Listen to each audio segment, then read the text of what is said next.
날아다니는 융단은 13세기 초 토라니아느 왕자가 적이성을 공격하기 위해 사용했을 때 궁수분대를 구성하여 공기기병처럼 날아다니는 융단을 타고 날아가는 방식으로 따뜻한 환영을 받았습니다. 1213년 페르시아 동부 호라산주의 베로즈 왕자는 어린 유대인 소녀를 은밀히 사랑했습니다. 뮤자시라. 특히 아시라의 아버지는 하늘을 나는 양탄자를 만든 사람이었다. 베로즈 왕자와 아시라의 결혼은 왕실에서 강력하게 반대했습니다. 자신의 선택이 옳았다는 것을 증명하기 위해 베로즈 왕자는 시아버지에게 최고급 양모와 점토 섬유를 사용해 플라잉 카펫 20개를 짜달라고 부탁했습니다. 동시에 대나무 프레임에 플라잉 카페트를 보강하여 더 강하게 만들 필요가 있습니다. 카펫이 배달되자 베로즈 왕자는 일본의 명장인 류타로 코이케가 세심하게 훈련한 40명의 궁수를 배치했습니다. 각 궁수에게는 뱀독이 있는 뾰족한 강철 화살 2개, 아르메니아 단검 및 낙하 방지인대가 제공됩니다. 양탄자에 배정된 궁수 2명당. 뒤에 사람 앞에 사람이 앉는다. 어떤 사람들은 불덩이를 가져왔습니다. 그리하여 베로즈 왕자는 세계 최초로 4개의 공중기병대대를 결성하여 작전에 들어갔다. 그의 아버지가 이웃 크레임샤와 전쟁을 벌였을 때 나르는 양탄자 위에 궁수들이 공격을 이끕니다. 그들은 성을 공격합니다. 사람 없는 곳처럼 돌진해 날아갔다. 독화살은 경비병을 무찔렀다. 동시에 병사들은 불덩어리를 안으로 던져 성을 화염의 바다에 집어삼켰다. 중세 요새에 대한 공격은 본질적으로 매우 어렵습니다. 그리고 이번에는 기병중대의 지원으로 베로즈 왕자의 군대가 대승을 거두었다. 동시에 베로즈 왕자도 자신의 현명한 선택을 증명했습니다. 그리고 결혼의 왕 아버지에 의해 받아들여졌습니다. 신사숙녀 여러분, 위의 이야기가 중동의 신화, 동화의 보물창고에 있다고 생각하고 계실 것입니다. 1992년 월트 디즈니에서 제작한 영화 알라딘과 요술램프의 에피소드처럼 원래는 유명한 이야기 천일야화를 가상으로 제작한 것입니다. 그러나 아니요, 위의 이야기는 아마도 역사에서 일어난 사실일 것입니다. 이것은 앙리 박라는 프랑스 탐험가가 카스피해, 캐스피언시 근처 알러무트의 어쌔신 성리 지하실에서 주의 깊게 보존된 두루마리를 발견했을 때 입증되었습니다. 두루마리는 13세기 초에 아이작 벤 셔리러라는 유대인 학자에 의해 기록되었습니다. 날아다니는 카펫의 실제 이야기를 푸는 데 기여했습니다. 그들은 요정의 세계에 존재할 뿐만 아니라 실제로 역사에 나타납니다. 플라잉 카페트의 비밀이 밝혀졌다. 연대기 벤 셔리러에는 플라잉 카펫이 작동하는 방식을 설명하는 몇 가지 구절이 있습니다. 따라서 일반 카페트와 플라잉 카페트의 유일한 차이점은 직물의 특성입니다.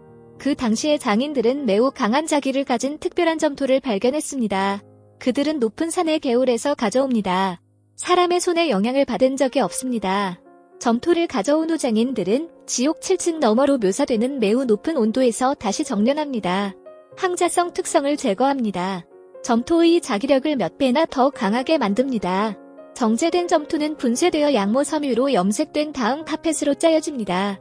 따라서 플라잉 카펫은 실제로 수천 개의 양모실로 매우 강한 자성을 지닌 짱 카펫입니다.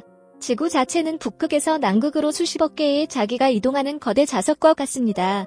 결과적으로 직조가 끝나면 날아다니는 카펫이 지구의 자기장에 의해 밀쳐지고 공중에 떠있게 됩니다. 자력선을 따라 밀어넣습니다. 공중 레일처럼 작동합니다. 사용되는 정사용된 정제된 점토의 양에 따라 카펫은 몇 미터 맴돌게 됩니다. 또는 지상에서 수십 미터 위로. 플라잉 카펫의 사용. 신사숙녀 여러분, 카펫은 위아래로 날 수 있으며 매우 유용한 이동수단입니다. 그렇다면 고대인들은 어떤 용도로 그것을 사용했습니까?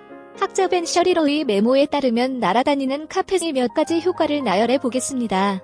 학자 벤 셔리러는 다음과 같이 기술합니다. 프톨레마이오스 1세에 의해 설립된 알렉산드리아의 위대한 도서관에는 독자들을 만족시키기 위해 많은 수의 날아다니는 카펫이 있습니다.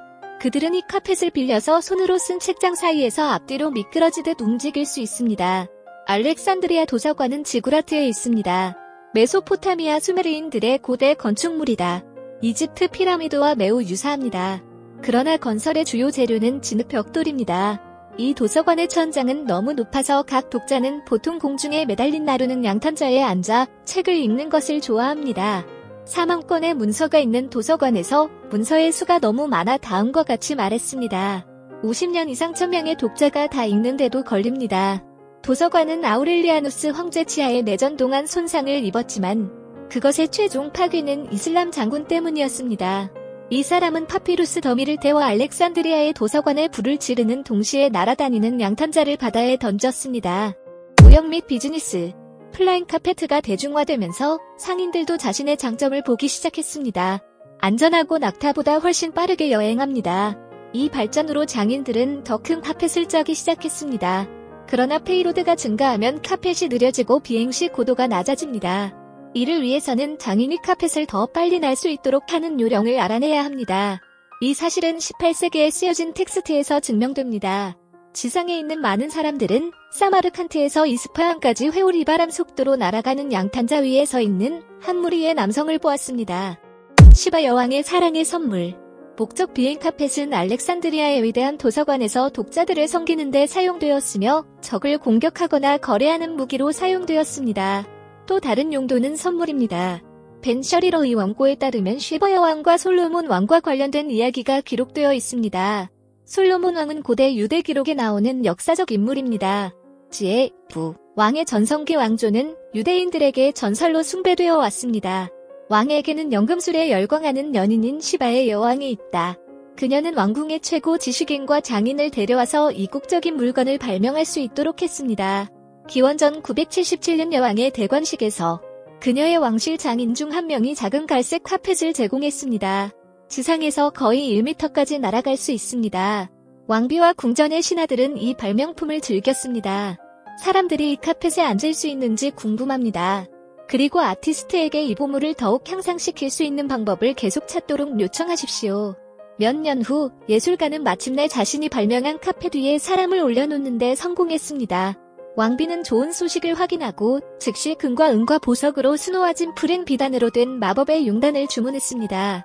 그리고 그것을 솔로몬 왕에게 사랑의 선물로 보내십시오. 그러나 카펫이 배달되었을 때 이 솔로몬 왕은 예루살렘 성전을 짓기에 너무 바빴습니다. 솔로몬에 관한 전설에서 가장 중요한 기념물. 그는 그 선물을 직접 받지 않고 대신에 그의 신하 중 한 사람에게 주었습니다. 왕의 냉담한 소식이 시바 여왕에게 전해지자 그녀는 마음이 상했습니다. 그녀는 그녀의 모든 장인들을 쫓아냈고 다시는 카펫 위를 날아다니는 것을 귀찮게 하지 않았습니다. 시바 장인들은 수년 동안 이곳저곳을 떠돌아다녔습니다. 일부는 중동으로 방황했습니다. 그들은 기원전 934년경 메소포타미아의 바그다드 마을 근처에 정착했습니다. 그들은 나르는 양탄자를 만드는 것에 대한 지식의 일부를 보유하고 있지만 충분한 자원이 없습니다. 따라서 낮은 품질의 플로팅 카페트만 만들 수 있습니다. 하지만 당시 대중들에게 여전히 궁금증을 자아냈다. 이것은 또한 나르는 융단의 발명 기원을 언급하는 가장 확실한 이야기로 여겨진다. 미스터리한 실종. 그러한 매우 유용한 플라잉 카펫. 그러나 그들은 왜 역사에서 신비롭게 사라졌습니까? 벤 셔리러의 필사본에 있는 정보는 이를 나타냅니다. 무슬림 통치자들은 종종 날아다니는 카펫을 악마의 영감을 받은 공격적인 물건으로 봅니다. 그들의 존재는 부정되고 그들의 과학은 억압된다. 그것을 생산한 사람들은 박해를 받았습니다. 그리고 그들과 관련된 모든 증거는 체계적으로 제거되었습니다. 그러나 나르는 융단이 사라진 정확한 원인은 지배계급이 경제적 손실을 입게 하는 편리성 때문이다. 당시에는 말과 낙타가 표준 운송 수단이었습니다. 지배 세계와 밀접한 관련이 있는 일부 아랍 가족은 대규모 소 목장에서 부자가 되었습니다. 매년 수십만 마리의 말과 낙타를 군대, 상민, 상류층에게 전달합니다. 벤 셔리러의 원고에 나열된 시족 중 일부는 다음과 같습니다. 하트미스, 자이디스, 그리고 아부 하니파 예후예. 그들은 거대한 낙타 농장을 소유했고 이슬람 제국 전역에서 낙타 공급에 대한 완전한 독점을 누렸습니다. 이 부족들 중 어느 누구도 나르는 양탄자를 만드는 가난한 장인들의 소그룹에 의해 그들의 특권이 빼앗기는 것을 원하지 않았습니다. 그래서 새로 개발된 플라잉 카펫은 그들에 의해 꼬집고 고립되었습니다. 악마의 상징으로 할당됩니다. 이로 인해 날아다니는 양탄자는 점차적으로 낙인되어 이슬람 사회의 모든 계층에서 외면당하게 되었습니다. 위의 이유 외에도 벤 셰리라의 필사본에는 하늘을 나는 융단을 당국이 부숴버리기로 한 일화가 있다. 왕궁에서 복무한 무스타파라는 군인이 있었다는 이야기가 있습니다. 그 당시 그는 이슬람 왕의 막내 공주를 사랑하는 것이 매우 금기시된 일을 했습니다. 데이트 중 두 사람은 러브스토리를 폭로했다. 이 소식이 전해지자 왕은 몹시 화가 나서 막내 공주를 탑에 가두었다. 그리고 무스타파는 굴욕적인 방식으로 궁전에서 쫓겨났습니다. 성에 갇힌 연인을 위해 괴로워하고 무스타파는 사랑하는 소녀를 구하기 위해 온갖 노력을 다했지만 힘이 없었다. 절망 속에서 그는 운 좋게도 한 노인에게 날아다니는 융단 사용법을 배웠습니다. 바그다드의 밝은 금요일 오후, 시장은 과일과 직물 구매자로 분주합니다. 몇몇 노예의 경매. 갑자기 한 남자가 하늘을 나는 융단을 타고 왕궁의 가장 높은 탑을 향해 매우 빠르게 날아가는 것이 나타났습니다. 무스타파가 돌아왔다. 그는 날아다니는 양탄자를 사용하여 모든 경비 초소를 쉽게 통과했습니다. 막내 공주가 있는 탑으로 서핑을 하고 그녀가 창밖으로 올라갈 수 있도록 도와주세요. 두 사람은 양탄자에 걸터 앉아 경호원들의 충격과 사람들의 환호성 앞에서 미끄러지듯 달아났다. 총사들은 재빨리 그들을 뒤쫓았지만 날아다니는 융단은 위에 구름 속으로 사라졌습니다. 이 이야기가 왕에게 보고되자 왕은 몹시 화를 냈습니다. 그리고 왕실 병사들에게 날아다니는 융단의 생산과 거래에 관련된 모든 사람들을 사냥하고 죽여서 복수할 것을 명령했습니다.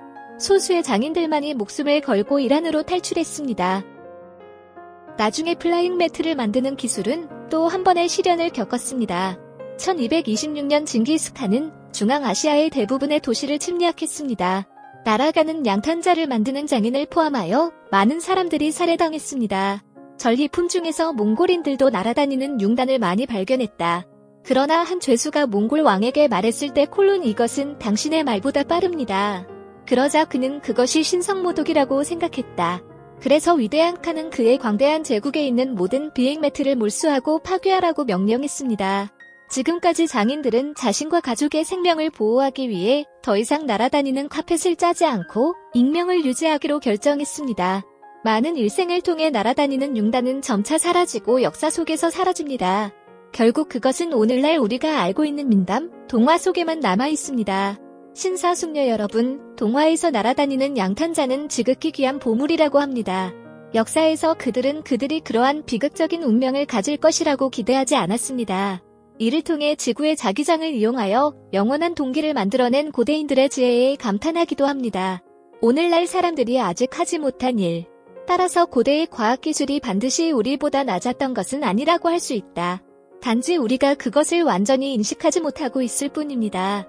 오늘날의 현대사회에서 많은 고대 지식은 여전히 비밀로 되어 있어 많은 과학자들이 해독을 포기합니다. 아마 날아다니는 카펫의 비밀도 그중 하나입니다.